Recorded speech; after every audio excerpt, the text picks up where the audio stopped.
We've made a lot of character design videos on this channel, but did you know there's a way you can do character design model sheets that makes life easier for animators and game developers? In this video, we're going to break down the best ways to create a character design model sheet, going from this to an even better way for 3D animation in video games, using my manga character Shanna from Apple Black, who's going to be in our very own fighting game. Perfect.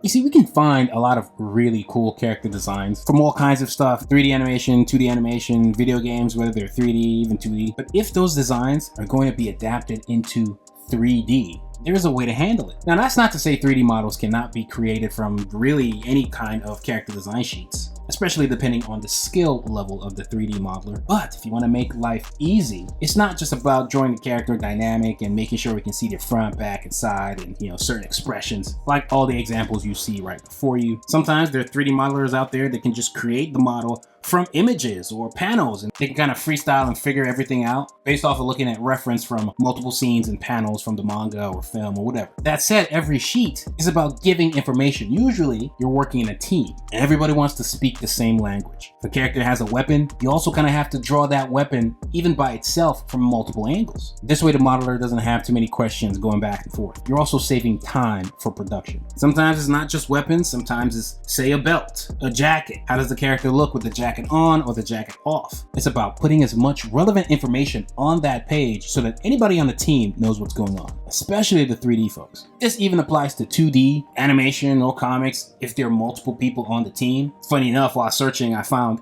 illustrations I did for RDC and their comic Dark Lights, and I gave enough information where another artist was able to finish it up and do more sketches, understanding the style and so on, and even more Apple Black stuff on the side. This is the same idea when you're doing storyboards, the same idea when you're just kind of fleshing out characters and how they move, how they fight. Here are more examples for video game and just animation in general. I even had to do some of these for the game so that the people taking it from there knew what they were doing, and boy did they cook.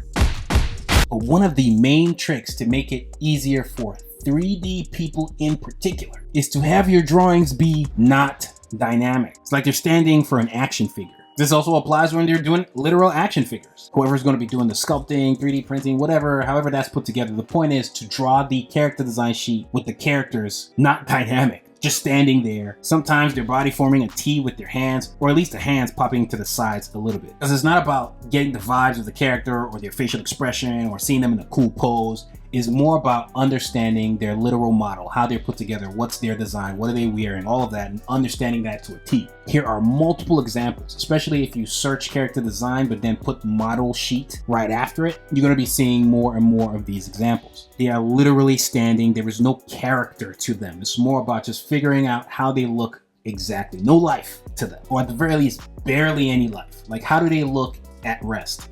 Default mode. Usually you want from the side, front, back, maybe even a 3/4. Sometimes you draw from the side and don't draw the arms so that we can see how the rib region is going to look, and you don't want the hands to block that view. If they have a bunch of weapons, a jacket, you draw them without the jacket. You draw the jacket by itself. You draw as much as you can to convey as much information for the next person who's going to then model the character. You can even leave literal notes explaining certain things. Example here with these Street Fighter characters, and that usually helps a lot. Dragon Ball character design sheets here are no different. Sometimes there are all new character design sheets made for separate projects. Even when the character is wearing the same thing, let's say in Dragon Ball Super versus Dragon Ball, a new character design sheet is usually made for that new project. Usually. Example, the regular anime for Naruto has the character design sheets, but then there's a separate sheet for the movies, because maybe they might want to tweak the attire a little bit. It's all about giving information. And so we have a Sano sheet here, pretty much doing whatever it wants to do. If you're enjoying this video so far, please don't forget to hit that subscribe button and hit the bell so you stay notified each time I upload absolutely anything.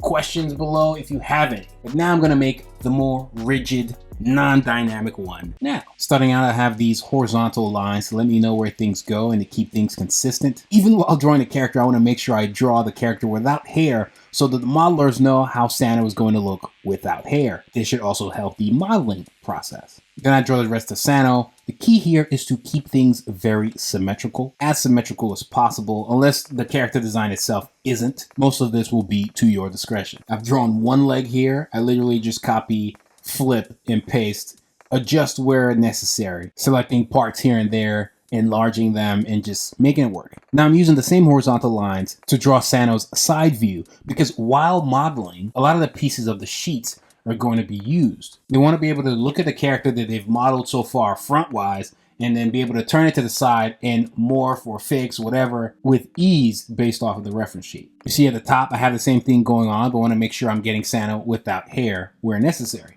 Now, some of that might not even be necessary, but again, I'm just giving them as much information as possible. Now I'm going to do a version with clothes, because if you notice, I didn't have any clothes on Sano. This way, if they wanted to create another model, let's say having a different attire, say two people choose the same character, or if it was a 2D animation, you want to have the character in a different set of clothes, it'll be much easier to do so, because then they know how the character looks without them. So now I'm just putting on the extra layers, doing the same thing for the shoes, even drew the shoes separately, so they know how the shoes look on their own, since part of the shoes are going to be blocked by his pants. Another reason I drew him without a shirt on is so that it would make it easier to do the Erotus version of Sano where necessary. If you guys have seen the video game trailer, you know what I'm talking about. In this way, they're hitting multiple birds with one stone. Now I want to do a 3/4 view. Still going to be using those horizontal lines, almost like drawing the frames of a turnaround animation, making sure everything lines up. Again, leaving some notes for a couple things to make sure we're all on the same page. I have several videos when it comes to coloring and stuff like that. I don't need to shade or even do some cool coloring here. The point is to just know what the flats are, and then the developers will know what to do from there. Then after that, voila! Hopefully this video helped you guys. If you haven't already, please go wishlist the game on Steam and check out our new Saturday AM shop. You can get our manga, prints, posters, bookmarks. Especially if you saw the trailer, you didn't know who these characters are and you're looking to start. Saturday War is a great place to start, by the way,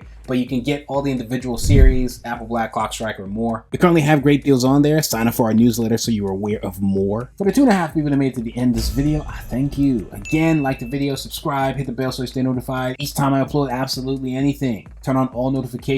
Links to everything you could possibly need will be below. Check out more videos and the trailer if you haven't already. Looking to make Indie Fighter of the Year. It's My Manga and an Audi 9000.